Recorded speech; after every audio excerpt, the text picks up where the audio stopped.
Hello everyone, welcome to this video. My name is Amir Ahrari. I'm a Google Earth Engine expert. In this tutorial, I'm going to show you how to calculate groundwater variation or how to monitor groundwater variation using GLDAS product in the Earth Engine platform.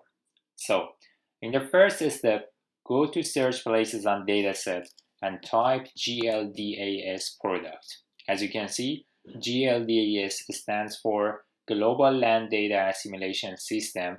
It's available in different versions. The GLDAS 2.2 is available since, as you can see here, it's available since the January of 2003, and now we can use this product for the groundwater estimation. If you go to the details about the data characteristic and band, here you will find enough information about the bands and the spatial resolution. Its spatial resolution is 27 kilometer or 27,000 meter, and also this is one of the most useful climatological data that you can estimate various products or various variables for your study through the bands available here.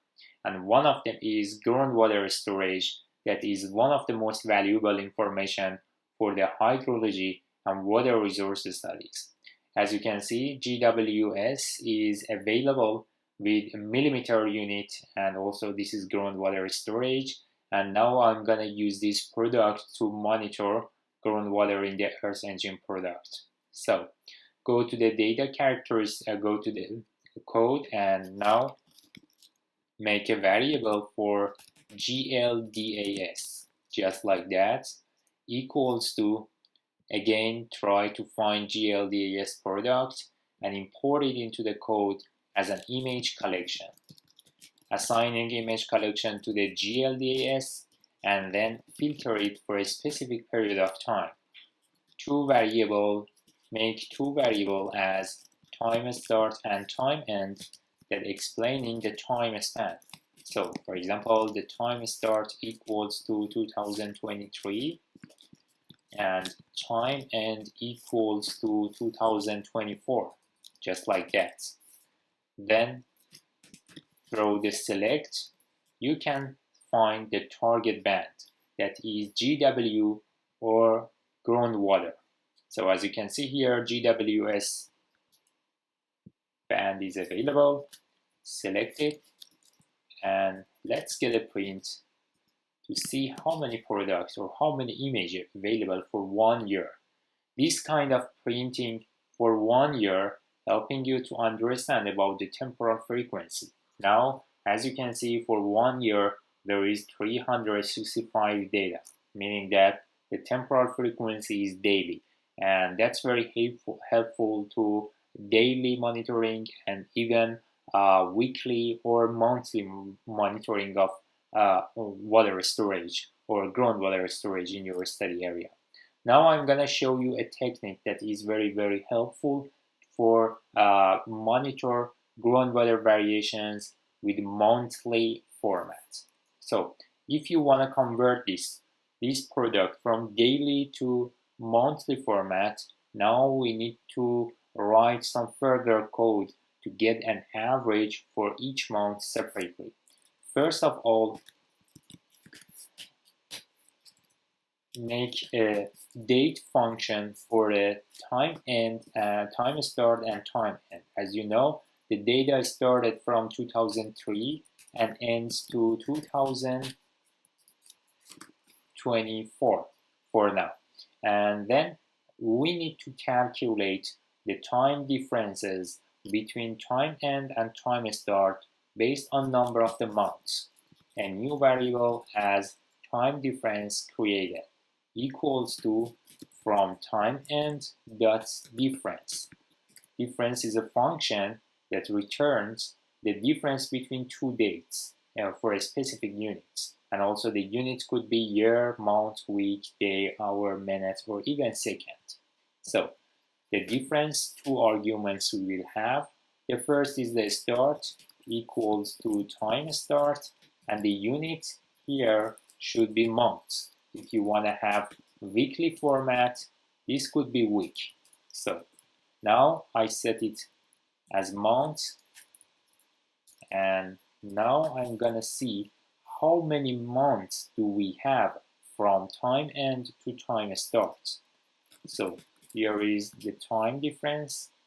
As you can see, 251. And if you want to round the final result, just add the round to the end here. 252 months we have from 2003 to the last of 2004 or to 2024. So now I need to make a list of variables, a list of dates starting from 0 to 252, just like that. Make a list first and equals to earthengine.list.sequence. Couple of variables we have here. Start equals to 0. First, we want to have a list starting from 0 to 252. But as we are starting from 0, 259 or one number less should consider for the end. Earthengine.number time difference that subtract 1. Now we will have 252 rows starting from 0 to one value lower, 252. So the step, as we want to have monthly variation, so the step should be equals to 1. If you get a print in the right panel, you will see that a new list created for starting from 0 to 251. There it is. Now I'm gonna replace this value with the start dates. For example, starting from 2003 to 2024 with monthly variation. So make a loop first, throw the math, and then we will have a function. Each input number, these are the delta months. So we can call them as a delta into the function. Function returning earthengine.date. The time start dot advance.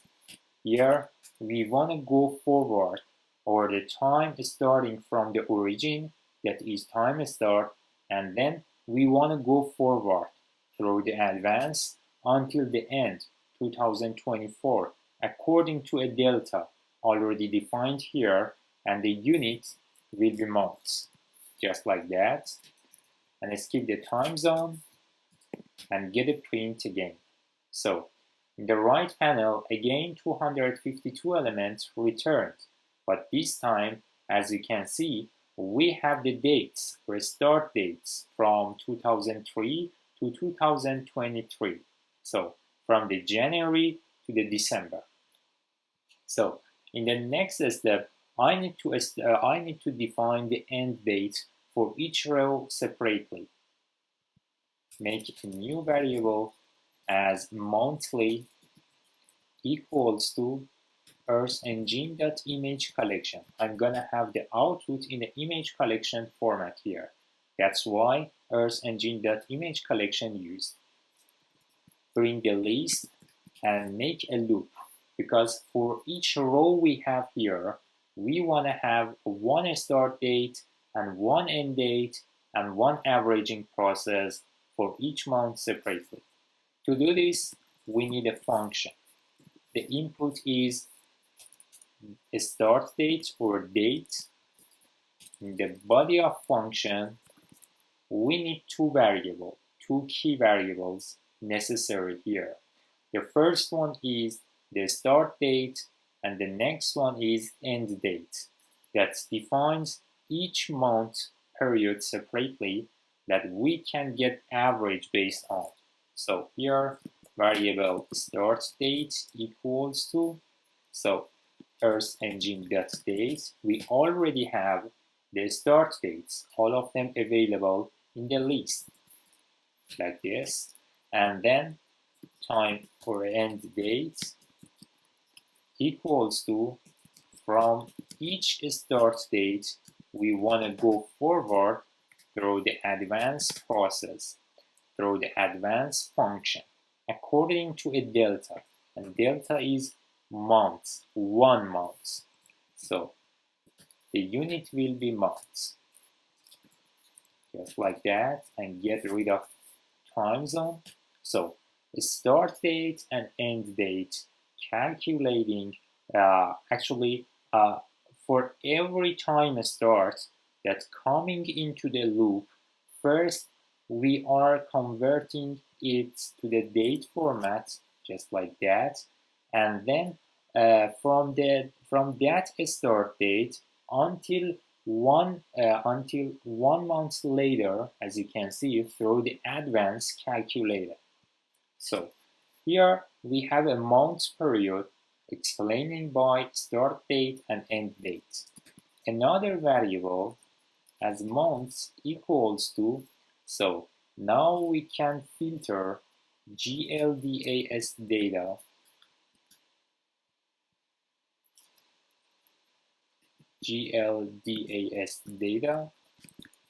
through the filter date according to the month period, already explained by start date and end date. So now for each month you can get the average, you can get the maximum, or you can get the minimum value. It's totally up to you, but generally we want to get the average, just like this.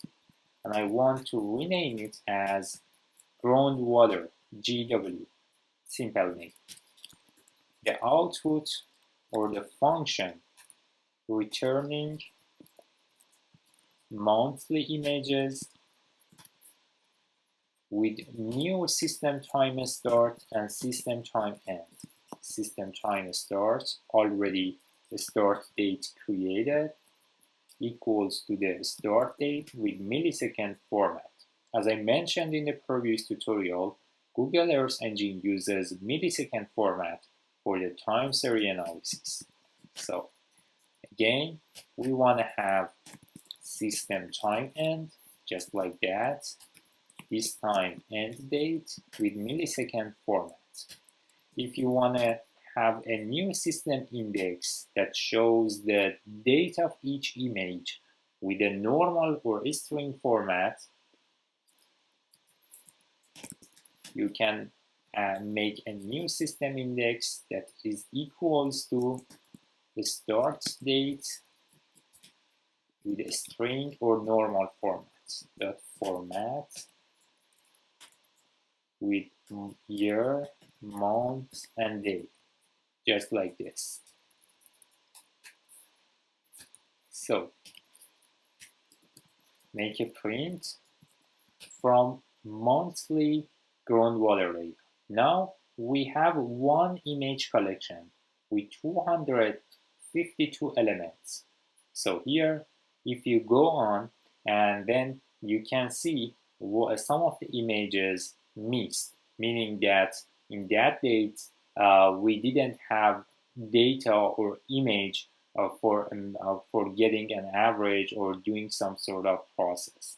So, and also it is very simple. There is a very simple technique that you can use to get rid of the zero bands like this for the further calculations. For example, here I can write a simple function that calculates number of the bands for each image.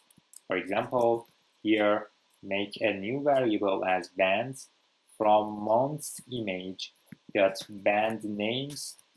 Through the band names dot size, you can get the number of bands available in the month image, and then you can have it as a new property. For example, this is bands equals to Earth Engine that's number bands. If you run a code, you will have a new property here. For example, this is number of the bands. If your image has no bands, in this case, the bands equal to 0, but otherwise it has value number 1. Finally, throw a simple filter technique, you can skip those of images actually that don't have any band here. Here, get filter Earth Engine filter.gt. I need those of images in which the band's value greater than 0. In this case, all the images you have here have actually only one band, and you skip those of images without band. So there it is. The product is ready with monthly variation. Remember to save your code. Then you can select a region and then monitor the variation of the groundwater or groundwater storage in that region. For example, I'm gonna select a part of Iran that over the last years encountered with a lot of issues about the water resources. So for example here, and also if you search on the net, definitely you can find a lot of articles about the groundwater situation or water resources in the arid and semi-arid regions. So, for example, you can draw a rectangle, or you can select any other regions you are working. And this tutorial can be used for all around the world, not limited to a specific country or a specific region of interest. You can use it for all around the world, no matter.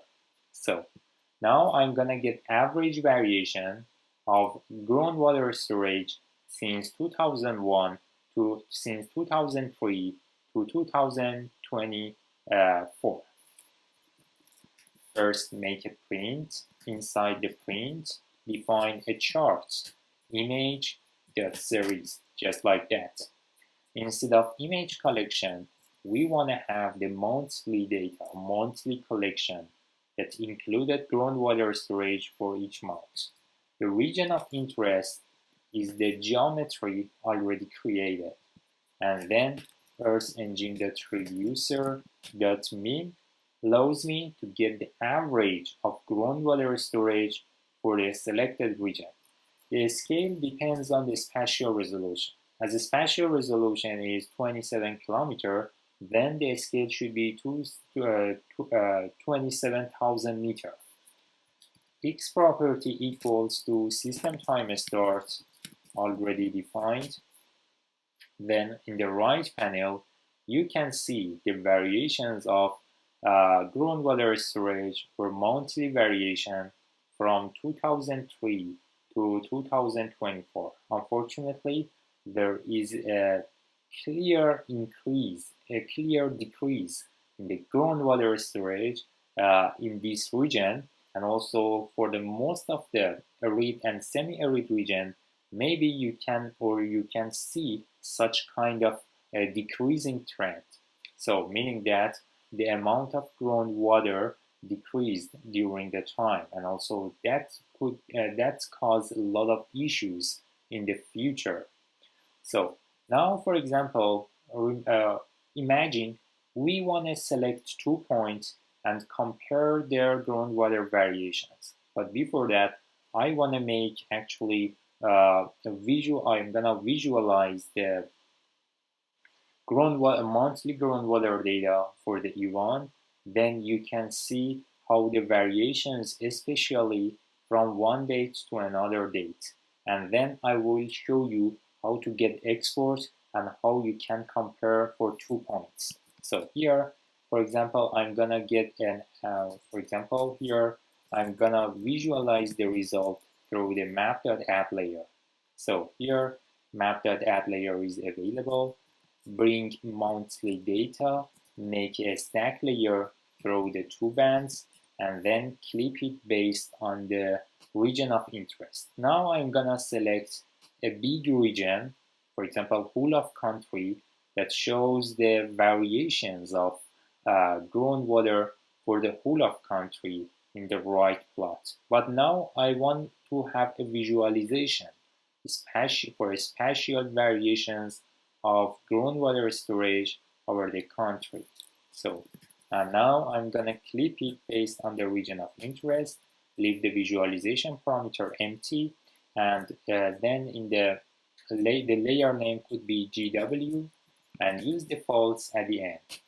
Run the code. In the right panel now you can see the average groundwater changes over the last years. That's why maybe you will see some sort of differences in the charts that is creating now compared to the previous one. So groundwater image is available. Let me to turn off geometry first, and now I'm gonna see the variations. As you can see, all the bands from 2003 to 2023 is available. You can choose any one of them and then increase the contrast by 90% of values, then click on apply. For example, this is a visual presentation of groundwater storage variations. Actually, the white region shows higher groundwater storage, dark region or black region shows lower groundwater storage. And also here you can compare different regions with the higher and lower groundwater variations from one time to another time. This is a very valuable product. So imagine that now I'm gonna select 2 points in this map to compare their variation during the time. It is very simple. Here you must make a new geometry, but geometry is not enough. You must convert it from geometry to a feature collection. So no need to add a property or value, just a feature collection is enough. Click on OK, go to the marker. For example, here I'm gonna compare 2 points to each other. So the first point here and the next point here, I'm gonna compare their variations during the time over the last 20 years. So here we have 2 points. In the previous example, we had one location, but now we have 2 different points. We want to see how the groundwater storage varies from one time to another time between these 2 points. This is the first point and this is the second one. So this time, instead of image series, you must use image series by region. The image series by region allows you to compare the variations of 2 or multiple locations together through a time. Again, we will have the monthly image, just like that, and the region equals to a feature collection, that is geometry number 2. As you can see, it is a feature collection. It is important. For each point, I'm gonna see the first value that is touched by the marker. First engine dot reducer dot first. Then the band name is GW and a scale 27,000. X property system time start. And what about the series property? The series property is a kind of property that actually discriminates point 1 and point 2. This could be system index. Run a code again. Then in the right panel, you can see a new chart is generating. So as you can see, the first and second point, you can see their variation through the time. And also, yes, in the both of them, we had actually clear decreasing from 2003 to 2024. And as you can see, over the last years, the level of groundwater or actually storage of groundwater or amount of groundwater in the first and second location turned to the same value, while they had clear differences that may occur because of the agricultural activities that is happening over the last years in this region. So this is an example about the groundwater estimation and visualization in the Google Earth Engine platform. Now, if you want to get export from the image, it is also very simple technique. because most of the time you want to get and actually extract groundwater data from the Google Earth engine and bring it to a desktop software or desktop models for the further analysis. So if you want to get exports, exports.image to drive is the best option. Exports.image to drive allows you to export data for a specific period of time and save it into the Google Drive, and then easily you can pick it up from your Google Drive. Couple of arguments should be considered for the groundwater data. The first one is the image. I'm gonna get export from monthly data that is turned to the stack layer through the two bands, or if you wanna clip it based on the region of interest, it is very simple, just clip based on the geometry. Then you will have a description that explains the name of the output.